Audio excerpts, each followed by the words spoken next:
आदरणीय प्रधानमंत्री महोदय, माननीय मंत्रीगण एवं सभी प्रतिभागीगण, शिक्षा अनुसंधान एवं कौशल विकास के माध्यम से आत्मनिर्भर भारत तथा इस हेतु की गई बजटीय घोषणाओं पर आधारित आज के वेबिनार में मैं आपका हार्दिक स्वागत करता हूं। माननीय प्रधानमंत्री जी, आपके मार्गदर्शन में 34 वर्षों के बाद देश को राष्ट्रीय शिक्षा नीति प्राप्त हुई, जिसका उद्देश्य शिक्षा, शोध, अनुसंधान एवं कौशल विकास में ट्रांसफॉर्मेटिव चेंज लाना है।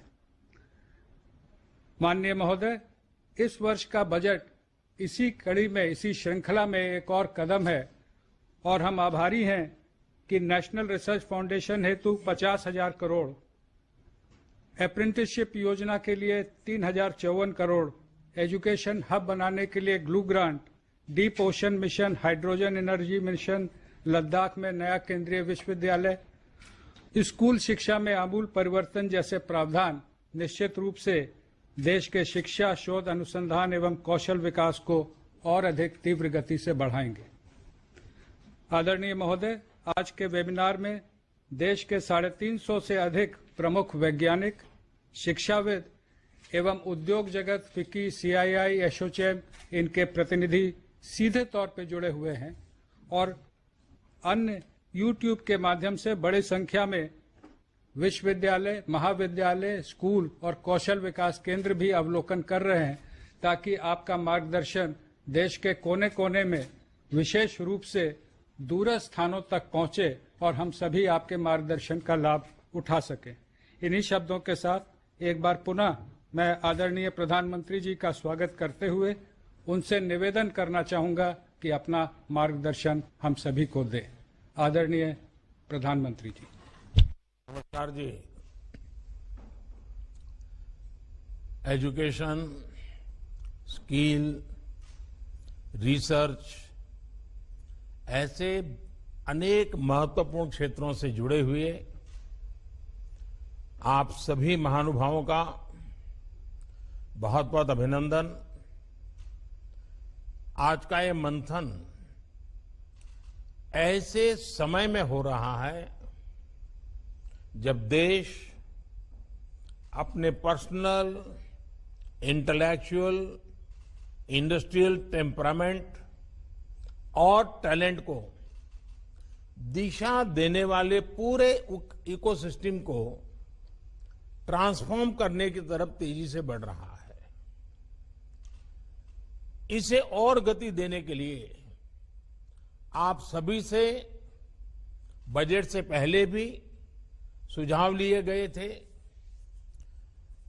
नई राष्ट्रीय शिक्षा नीति के संबंध में भी देश के लाखों लोगों से विचार विमर्श करने का सौभाग्य मिला था और अब इसके इम्प्लीमेंटेशन के लिए हम सभी को साथ मिलकर चलना है।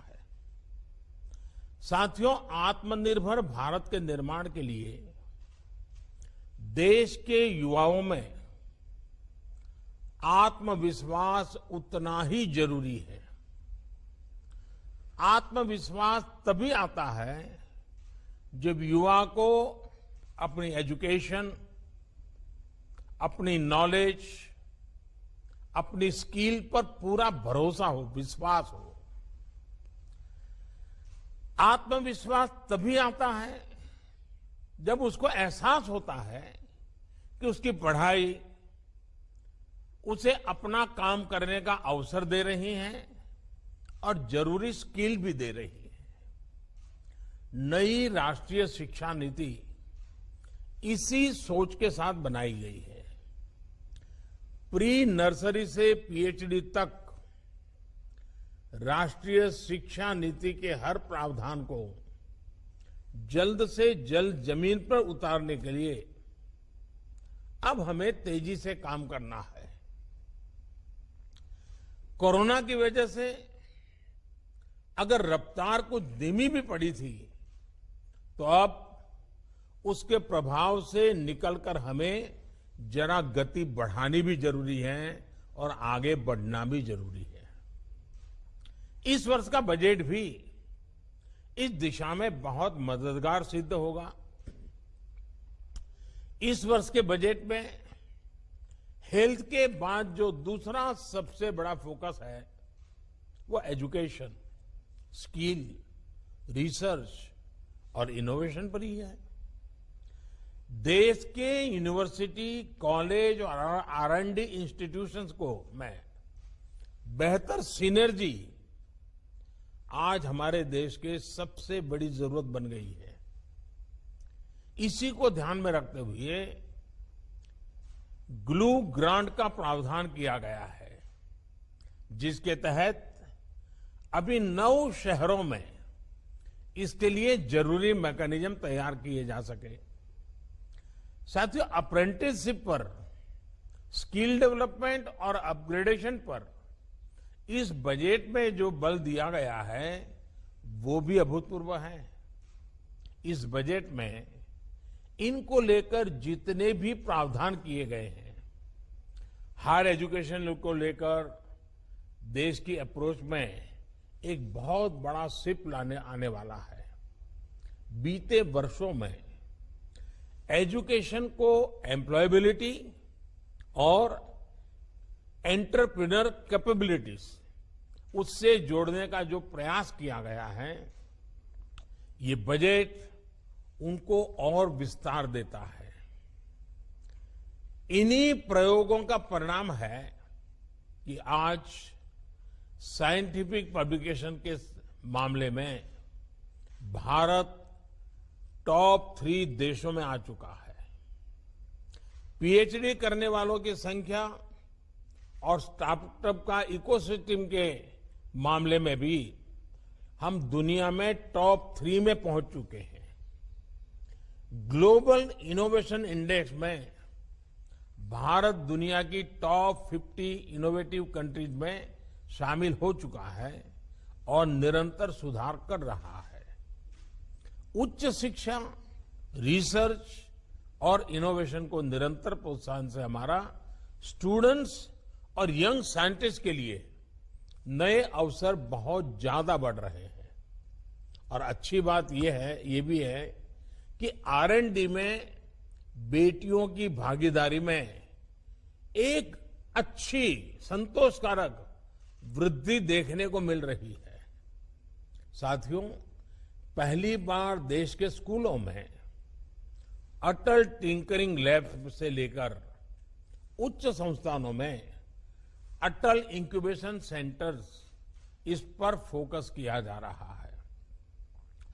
देश में स्टार्टअप्स के लिए हैकेथॉन्स की नई परंपरा देश में बन चुकी है, जो देश के युवाओं और इंडस्ट्री दोनों के लिए बहुत बड़ी ताकत बन रही है।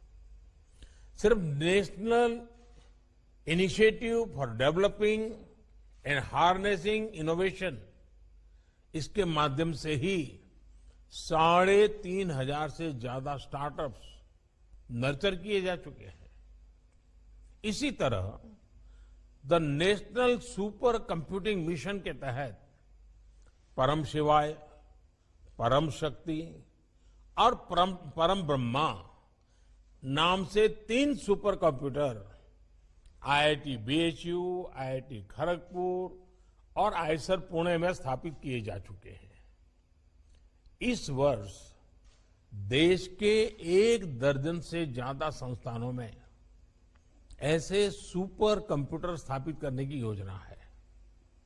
IIT खड़गपुर, IIT दिल्ली और BHU में 3 सोफिस्टिकेटेड एनालिटिकल और टेक्निकल हेल्प इंस्टीट्यूट साथ ही भी सेवा दे रहे हैं। इन सारे कार्यों के बारे में बात करना आज इसलिए जरूरी है क्योंकि ये सरकार के विजन, सरकार के अप्रोच को दिखाता है। 21वीं सदी के भारत में 19वीं सदी की सोच को पीछे छोड़कर ही हमें आगे बढ़ना होगा। साथियों, हमारे यहां कहा गया है, व्यय कृते वर्धते एवं नित्यम विद्याधनम सर्वधन प्रधानम। यानी विद्या ऐसा धन है जो अपने पास तक सीमित रखने से नहीं बल्कि बांटने से बढ़ता है। इसलिए विद्या धन विद्या दान श्रेष्ठ है। नॉलेज को रिसर्च को सीमित रखना देश के सामर्थ्य के साथ बहुत बड़ा अन्याय है।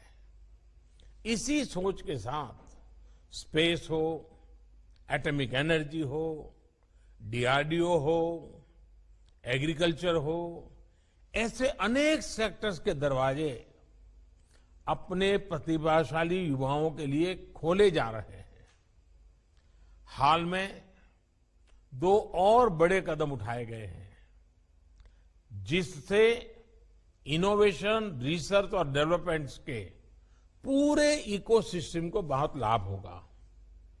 देश को पहली बार मेट्रोलॉजी से जुड़े अंतर्राष्ट्रीय मानक पर खरा उतरने वाले इंडियन सॉल्यूशंस मिल चुके हैं और ये सिस्टम लगातार मजबूत किया जा रहा है। इससे R&D और हमारे प्रोडक्ट्स की ग्लोबल कॉम्पिटेंसी में बहुत सुधार आएगा। इसके अलावा हाल में जियो स्पेशियल डेटा को लेकर भी बहुत बड़ा रिफॉर्म किया गया है।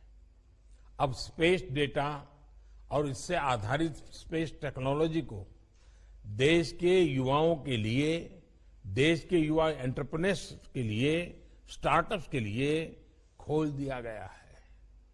मेरा आप सभी साथियों से आग्रह है कि इन रिफॉर्म्स का ज्यादा से ज्यादा उपयोग करें, ज्यादा से ज्यादा लाभ उठाएं।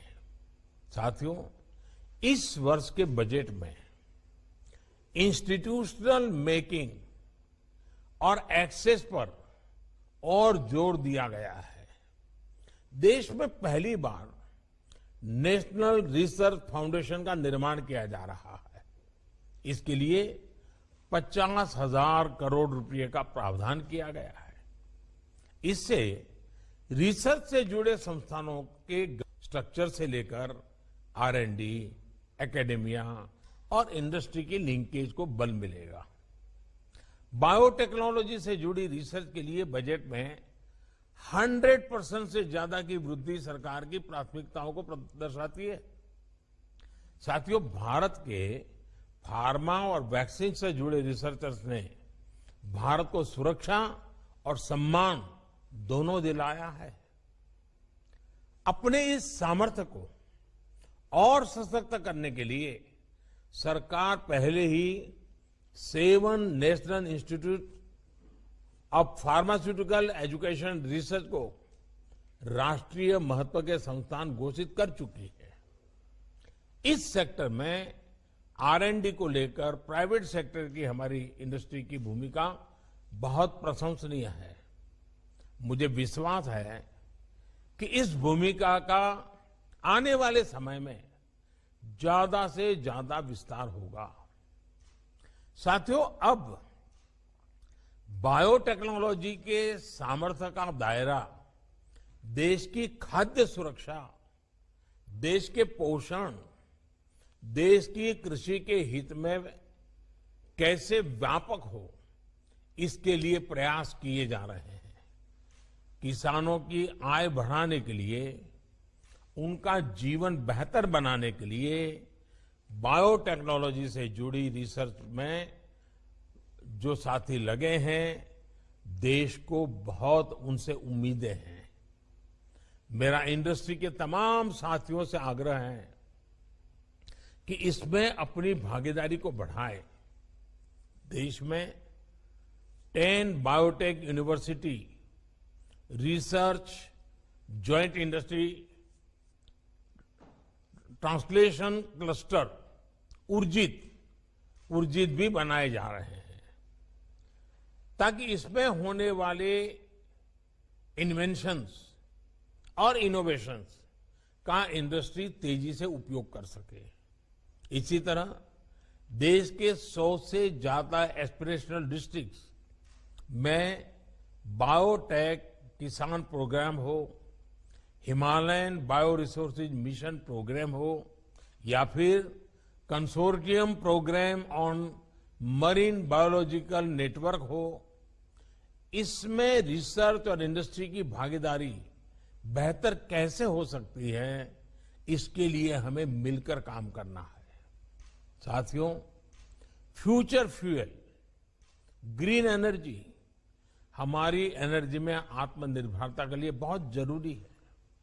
इसलिए बजट में घोषित हाइड्रोजन मिशन एक बहुत बड़ा संकल्प है। भारत ने हाइड्रोजन व्हीकल का टेस्ट कर लिया है। अब हाइड्रोजन को ट्रांसपोर्ट के फ्यूल के रूप में उपयोगिता के और इसके लिए खुद को इंडस्ट्री रेडी बनाने के लिए अब हमें मिलकर आगे बढ़ना होगा। इसके अलावा समुद्री संपदा से जुड़ी रिसर्च में भी अपने सामर्थ्य को हमें बढ़ाना है। सरकार डीप सी मिशन लॉन्च भी करने वाली है। ये मिशन गोल ओरिएंटेड होगा और मल्टी सेक्टरल अप्रोच पर आधारित होगा, ताकि ब्लू इकोनॉमी के पोटेंशियल को हम पूरी तरह से अनलॉक कर सकें। साथियों, शिक्षण संस्थानों, रिसर्च से जुड़े संस्थानों और इंडस्ट्री के कोलैबोरेशन को हमें अधिक मजबूत करना है। हमें नए रिसर्च पेपर पब्लिश करने पर तो फोकस करना ही है। दुनिया भर में जो रिसर्च पेपर पब्लिश होते हैं, उन तक भारत के रिसर्चर्स की, भारत के स्टूडेंट्स की एक्सेस आसान कैसे हो, ये सुनिश्चित करना भी आज समय की मांग है। सरकार अपने स्तर पर इसको लेकर काम कर रही है, लेकिन इंडस्ट्री को भी इसमें अपनी तरफ से कंट्रीब्यूट करना है। हमें याद रखना है कि एक्सेस और इंक्लूजन ये अनिवार्य हो गया है और एफोर्डेबिलिटी एक्सेस की एक बहुत बड़ी पूर्व शर्त होती है। एक और बात जिस पर हमें फोकस करना है वो है ग्लोबल को लोकल के साथ इंटीग्रेट कैसे करें। आज भारत के टैलेंट की पूरी दुनिया में बहुत डिमांड है। इसके लिए जरूरी है कि ग्लोबल डिमांड को देखते हुए स्किल सेट्स की मैपिंग हो और उसके आधार पर देश में युवाओं को तैयार किया जाए। इंटरनेशनल कैंपसेस को भारत में लाने की बात हो या फिर दूसरे देशों की बेस्ट प्रैक्टिसेस को कोलैबोरेशन के साथ एडॉप्ट करना हो, इसके लिए हमें कंधे से कंधा मिलाकर चलना होगा। देश के युवाओं को इंडस्ट्री रेडी बनाने के साथ साथ नई चुनौतियां, बदलती टेक्नोलॉजी के साथ स्किल अपग्रेडेशन करने के प्रभावी मैकेनिज्म के बारे में भी एक संगठित प्रयास की जरूरत है। इस बजट में ईज ऑफ डूइंग अप्रेंटिसशिप, इस प्रोग्राम से भी इंडस्ट्री और देश के युवाओं को बहुत लाभ होने वाला है। मुझे विश्वास है कि इसमें भी इंडस्ट्री की भागीदारी में विस्तार होगा। साथियों, स्किल डेवलपमेंट हो या फिर रिसर्च और इनोवेशन, वो कॉम्प्रिहेंशन यानी समझ के बिना संभव नहीं है। इसलिए नई राष्ट्रीय शिक्षा नीति के माध्यम से देश के एजुकेशन सिस्टम में ये सबसे बड़ा सुधार लाया जा रहा है। इस वेबिनार में बैठे तमाम एक्सपर्ट, तमाम शिक्षाविदों से बेहतर ये कौन जानता है कि विषय की समझ में भाषा का एक बहुत बड़ा योगदान होता है। नई नेशनल एजुकेशन पॉलिसी में स्थानीय भाषा के ज्यादा से ज्यादा उपयोग के लिए प्रोत्साहन दिया गया है। अब ये सभी शिक्षाविदों का, हर भाषा के जानकारों का दायित्व है कि देश और दुनिया का बेस्ट कंटेंट भारतीय भाषाओं में कैसे तैयार हो। टेक्नोलॉजी के इस युग में ये पूरी तरह से संभव है। प्राइमरी से लेकर उच्च शिक्षा तक भारतीय भाषाओं में एक बेहतरीन कंटेंट देश के युवाओं को मिले, ये हमें सुनिश्चित करना है। मेडिकल हो, इंजीनियरिंग हो, टेक्नोलॉजी हो, मैनेजमेंट हो, ऐसी हर एक्सपर्टाइज के लिए भारतीय भाषाओं में कंटेंट का निर्माण करना जरूरी है। मैं आपसे जरूर आग्रह करूंगा कि हमारे देश में टैलेंट की कमी नहीं है। गांव हो, गरीब हो, जिसको अपनी भाषा के सिवाय और कुछ नहीं आता है, उसकी टैलेंट कम नहीं होती है। भाषा के कारण हमारे गांव के, हमारे गरीब की टैलेंट को हमने मरने नहीं देना चाहिए। देश की विकास यात्रा से उसको वंचित नहीं रखना चाहिए। भारत की टैलेंट गांवों में भी हैं, भारत की टैलेंट गरीब के घर में भी हैं, भारत की टैलेंट किसी एक कोई बड़ी भाषा से वंचित रह गए हमारे देश के बच्चों में भी हैं। और इसलिए उस टैलेंट का उपयोग इतने बड़े देश के लिए जोड़ना बहुत जरूरी है। इसलिए भाषा के बैरियर से बाहर निकल करके हमें उसकी भाषा में उसकी टैलेंट को फलने फूलने के लिए अवसर देना, ये मिशन मोड में करने की जरूरत है। साथियों, बजट में घोषित नेशनल लैंग्वेज ट्रांसलेशन मिशन, इसके लिए ये बहुत प्रोत्साहन मिलेगा। साथियों, ये जितने भी प्रावधान है, जितने भी रिफॉर्म्स हैं, इस सबकी भागीदारी से ही पूरे होने वाले हैं। सरकार हो, शिक्षाविद हो, एक्सपर्ट्स हो, इंडस्ट्रीज हो, कोलैबोरेटिव अप्रोच में हायर एजुकेशन के सेक्टर को आगे कैसे बढ़ाएं, इस पर आज की चर्चा में आपके सुझाव बहुत मूल्यवान रहेंगे, बहुत काम आएंगे। मुझे बताया गया है कि अगले कुछ घंटों में इससे जुड़ी 6 थीम्स पर यहां विस्तार से चर्चा होगी। यहां से निकलने वाले सुझावों और समाधानों से देश को बहुत उम्मीद है। और मैं आपसे ये आग्रह करूंगा कि अब नीति में ये बदलाव होना चाहिए या बजट में ये बदलाव होना चाहिए, वो समय पूरा हो चुका है।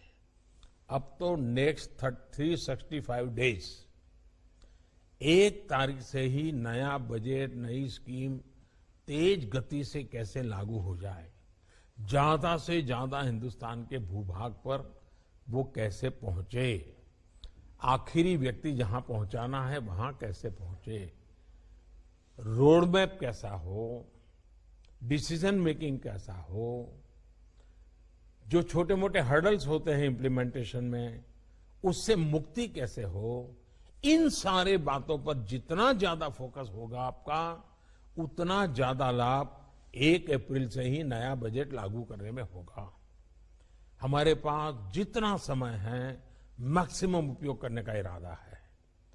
मुझे विश्वास है कि आपके पास अनुभव है, भिन्न भिन्न क्षेत्रों का अनुभव है, आपके विचार, आपके अनुभव और कुछ न कुछ जिम्मेवारी लेने की तैयारी हमें इच्छित परिणाम जरूर देंगे।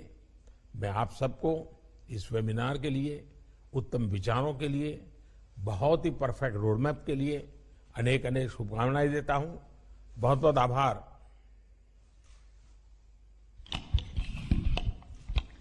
आदरणीय प्रधानमंत्री महोदय, आपके मार्गदर्शन हेतु हम सब आपका बहुत बहुत आभार व्यक्त करते हैं और विशेष रूप से महोदय, माननीय मंत्री जी, माननीय सचिवगण, अधिकारीगण, हम सब आपको विश्वास दिलाना चाहेंगे कि जो भी आपने मार्गदर्शन किया है उसके एक एक बिंदु को हम धरातल पर उतार करके इसी वर्ष में आपके समक्ष और देश के सभी लोगों के समक्ष उतार के दिखाएंगे। आपका बहुत बहुत आभार।